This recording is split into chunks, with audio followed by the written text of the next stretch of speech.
welcome back everyone. So I got kind of a mess going on here. I'm prepping my hoods. Here's my sheet here of how many coatings I have. I have 17 coatings I'm going to put on the roof of my daily driver. So unfortunately I'm going to have to stop the testing of the C-Quartz Light and can coat comparison, but they're going to be part of this test. So for those following that one, you can just follow this video now. The way I prepped the hood, or the roof I should say, and the reason I chose the roof because the roof is flat surface, unlike the hood which is curved. I kind of learned that from the C-Quartz stuff I'm doing. But the prep was easy. I had washed the car the day before, so all I had to do was kind of lightly wipe it down. But before I did that, I used Carpro Iron X. This is actually the new reduced odor version. You guys are gonna like this. I got the review pending on this one. You know, it doesn't smell, which is really nice. Doesn't smell as bad as the others or the previous version. So I sprayed this on there. Came back with some. This is actually McKee's N914 as a waterless wash. Wiped down the surface after that. Clayed it. Yes, I just used regular clay. I think this is actually Optimum's clay bar. I just stored it in this Blackfire container. Wiped on the surface with Americana Global Stripper, and then I came back with a perfect finish on a Griot's polishing pad. And then I came back with stripper again, removed that, and then taped off sections for each coating, which I have here. And let me go ahead and turn over to the hood here, or the roof. I don't like keep calling the hood. Before I do that, like I said, if you guys are looking to save money on applicators, you know these towels that come with the CarPro kit, or you can just buy them large versions. Here's a 8x8. This is 16x16. Here's the 8x8 butter soft suede from the Rag Company. With this one, just cut these in 4x4 here. You can actually get 4 applicators out of this one towel here. So you can actually get 4 sections here, and you'll get plenty of applicators. Again, just make one as a template and just cut them out, just like this, and you'll end up with a bunch of them. I just made some more because I have to use them with all these coatings. So just kind of something to keep in mind as you looking for applicators. So let's go and get to the players of this test here. So again, this is going to be a 1-year test. I'm going to test these with no toppers. We're going to do 2 layers of each, except for Synchro and the Drexler stuff, and we'll get to that one in a second. So we've got the Adams spray coating here. This is their new UV spray coating.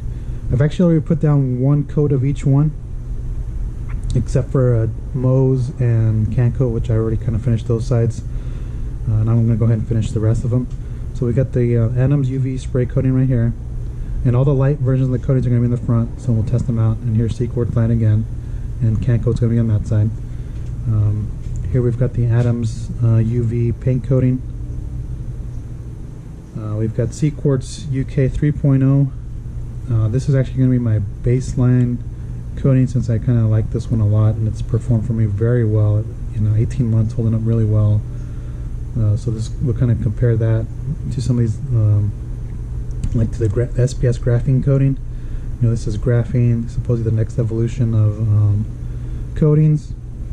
So I put that in dead center, and we're going to compare it to C-Quartz UK 3.0. And then I've got a friend of mine sent me the IGL Quartz Plus base and top coat. I've already got the base layer laid down. I'm going to put the top coat on there. So we're going to see what 2 professional grade coatings, how they perform against some of the other prosumer versions available. We've got C-Quartz TiO2 here. Again, kind of just keeping an eye as to how like Adams and Beadlock perform compared to that. This is actually Shine Supply's coating Beadlock Pro, new to the market. Let's see how that compares. I've got the 2 jade coatings. So here's Jade Quartz. This is from Purist. 'em. And then here's the Jade Ice.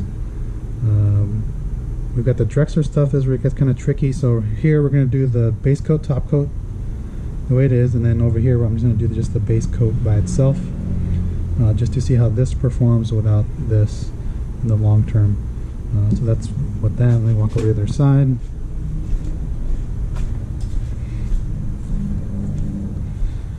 Okay, here we've got 22 PLE HPC, and then here's the new Insanity coating. I feel about the same slickness. This feels a little slicker, not by much. This is brand new to the market. They've actually discontinued their VX Pro 2 and VX 3, and they replaced that with Insanity. So this is their new top, consider their top tier prosumer version coating. This is now their entry level. Okay, and let me get this out of the box. Because I don't have any, I forgot to bring, I should have brought an applicator. So can coat is here. I've already got 2 layers of can coat, so I'm already done with can coat. So again, that goes here. I'm going to put it back in the box. And then,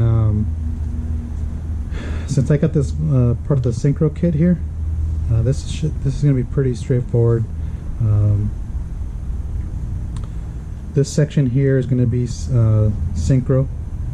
So I've already got 2 layers of Mo's on here, on each side. So this is going to be Mo's, and then I'm going to top it with skin in a little bit here. And over here it's just going to be Mo's by itself, 2 coats. So really that's all there is to it. So I'm already done with Mo's. I'm just going to put this back in the box.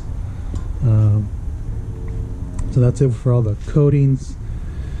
Really that's all there is to it.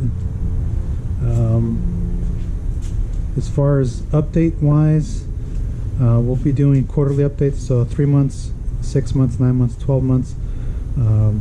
Unless one of these coatings for some reason is all of a sudden has a drop in performance, and I'll post a video on that.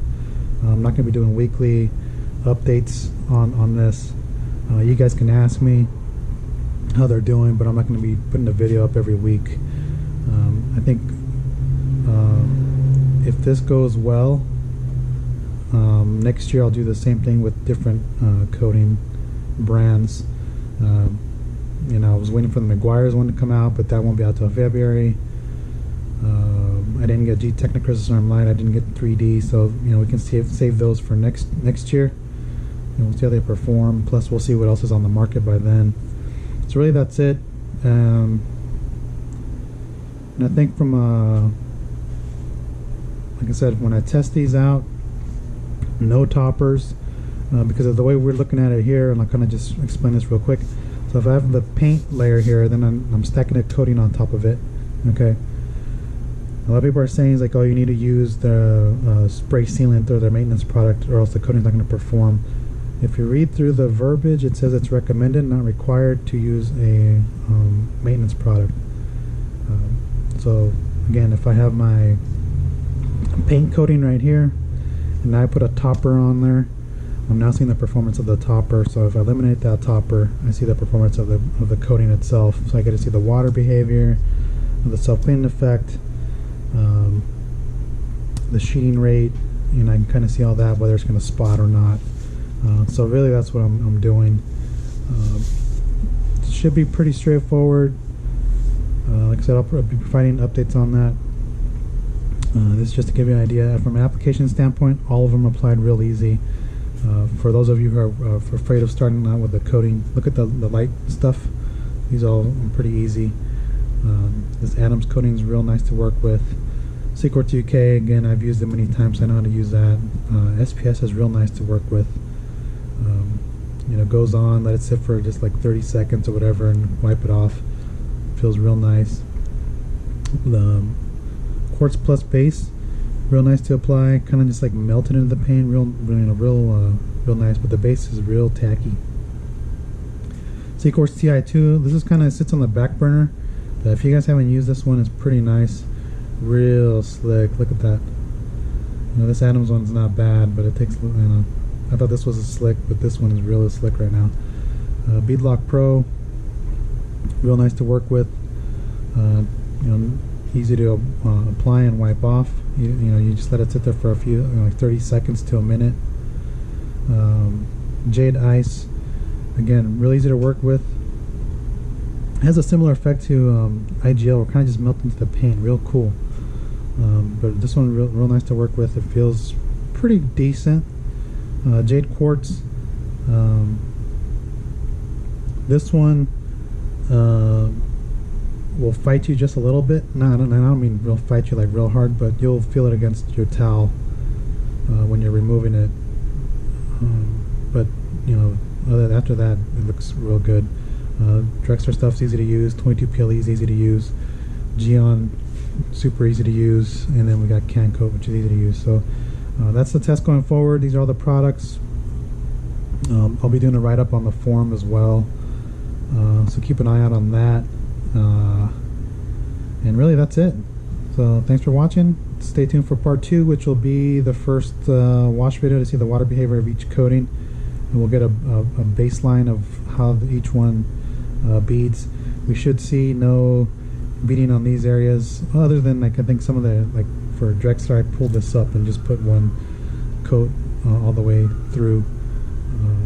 But yeah, most of the time we'll see the tape line when we see the water behavior, so we should tell which one's which. And then I can actually see this atoms, the UV, to see how long that effect lasts compared to a coating that doesn't have it. And so we're going to do that. So really, that's it. Thanks for watching. Stay tuned for part 2 coming up in a week. I went ahead and just I finished this a while ago, which had all the coatings on there. You know, basically I just went over it with the light, and I don't see any high spots on here. So we got that. I already looked at the other side, so everything looks like it went on good. No raised edges, which is good, you know, because I had all the tape and I wanted to get all that off. But one cool thing, I turned the lights off here, that's why it's dark, because I want to show this feature. There's and I got the Atoms UV light here. You know, these are the only two you can actually see them. This is the spray coating area, which looks like it's got decent coverage on there. I could have done a better job. I kind of just worked that really fast. But the paint coating looks real good. I got real nice coverage on that. It looks good. Like I got decent coverage on the spray coating. I probably went a little heavy-handed right there, but that looks good. And I applied these without the light. I just decided to pull the light out right now, but you can actually see that they're the only two that light up. You know, all the other ones, and I got no contamination on other areas. So just want to kind of point that out. That's the only difference between the Atom stuff. So we're going to go ahead and do the long-term setup here, and then we'll go from there. So next video is going to be first wash, and so far so good.